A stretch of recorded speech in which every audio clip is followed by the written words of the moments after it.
പഞ്ചാബ് സർക്കാർ പ്രഖ്യാപിച്ച നഷ്ടപരിഹാരം നിരസിച്ച് പഞ്ചാബ് ഹരിയാന അതിർത്തിയായ ഖനൌരിയിൽ കൊല്ലപ്പെട്ട യുവ കർഷകന്റെ കുടുംബം പണമോ ജോലിയോ അല്ല, മകന് നീതിയാണ് വേണ്ടതെന്ന് കുടുംബം പറഞ്ഞു. എഫ്ഐആർ രജിസ്റ്റർ ചെയ്യാതെ പോസ്റ്റ്മോർട്ടം നടത്താൻ അനുവദിക്കില്ലെന്നും കർഷക സംഘടനകൾ അറിയിച്ചു.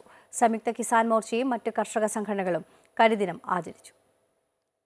കർഷക പ്രതിഷേധം പഞ്ചാബ് സർക്കാരിനെതിരെയും ഉയർന്ന സാഹചര്യത്തിലാണ് ശുഭ്കരൺ സിംഗിന്റെ കുടുംബത്തിന് 1 കോടി രൂപ നഷ്ടപരിഹാരവും സഹോദരിക്ക് ജോലിയും പഞ്ചാബ് മുഖ്യമന്ത്രി ഭഗവന്ത് മാൻ പ്രഖ്യാപിച്ചത്. അതേസമയം പണവും ജോലിയുമല്ല, മകന് നീതിയാണ് വേണ്ടതെന്ന നിലപാടിലാണ് ശുഭ്കരൺ സിംഗിന്റെ കുടുംബം. സംഭവത്തിൽ എഫ്ഐആർ രജിസ്റ്റർ ചെയ്യാതെ പോസ്റ്റ്മോർട്ടം നടത്താൻ അനുവദിക്കില്ലെന്ന നിലപാടിലാണ് കർഷക സംഘടനകൾ.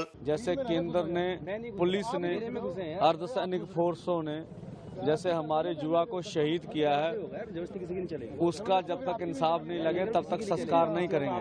അതിനിടെ ഖനൌരി അതിർത്തിയിൽ സമരം നടത്തിവന്ന ഒരു കർഷകൻ കൂടി മരിച്ചു. ബട്ടിൻഡ സ്വദേശി ദർശൻ സിംഗ് ആണ് ഹൃദയാഘാതത്തെ തുടർന്ന് മരിച്ചത്.